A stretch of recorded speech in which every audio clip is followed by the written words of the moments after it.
So nag-viral nga po mga idol sa Twitter X ang post sa mga fighter na nakakuha ng Fighter of the Decade Award, kung saan marami naman ang sumang-ayon sa award na to mga boss. At marami din ang hindi. May mga hindi payag mga boss na dapat hindi nakakuha si Mayweather Jr. ng Fighter of the Decade noong 2010. Paano daw nakakuha si Floyd ng award na to? Kung 2015 pa lang daw nag-retired na si Calvo. Kumbaga mga idol, 5 taon lang nagpasikat si Calvo. Nakuha niya kaagad ang award at walang halong bias mga boss. Talagang sang-ayon tayo dito. Dapat back-to-back Fighter of the Decade si Pacman noong 2000 at 2010. Noong 2010 kasi mga boss, dito talaga sumikat ng grabe si Pacman. Naging 7 division at 8 division champion ito. Natalo man si Pacman kay Marquez at Floyd sa mga panahon na to. Pero tingnan naman natin mga idol ang naabot ni Pacman, lalo na noong 2019 nung tinalo nito ang mga batang fighter na si Broner at Thurman sa edad na 40 anyos. At dito nakuha ni Pacman ang record na oldest champion sa welterweight. Ito rin ang panahon mga idol na naging 4-decade champion si Pacman. Kung titimbangin lang talaga natin mga boss, dapat napunta talagang award kay Pacman, hindi kay Calvo. At sa report natin mga idol, talagang si Pacman at Floyd ang pinagpipilian sa award na to.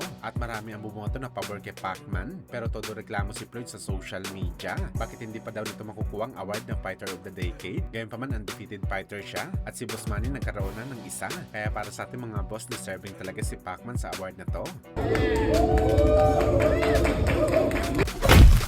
Samantala, Daring Magazine binidan na naman si Cuadro Alas Casimero. Pinost ulit ng Daring Magazine ang laban ni Casimero kalaban si Duke Maika. Pinakita ng Daring Magazine ang brutal uppercut ni Casimero na siyang tumapos ng laban. Pero naging highlights talaga dito mga idol, ang one-hand push-up ni Casimero. At dahil dito maraming mga Pinoy boxing fans na ang pagdurog daw ni Casimero kay Duke Maika, ang oras na napapaisip daw si Inoue na labanan si Casimero sa bakbakan. Ito daw kasi yung pinakamalupit na prime na Cuadro Alas. Well, napakasayang talaga mga boss dahil hindi natuloy ang laban ni Casimero at Inoue na dapat gaganapin sa Amerika. Yun talagang Casimero na parang truck, walang kapaguran na tumapon ng malalakas na suntok. Malaki sana mga idol ang laban nito kay Inoue. Ano sa tingin nyo dito mga boss? Kaya ba talaga inakot ni Casimero si Inoue sa bakbakan nila dati sa bantamweight? 1, 2, 3, 4, 5, 6.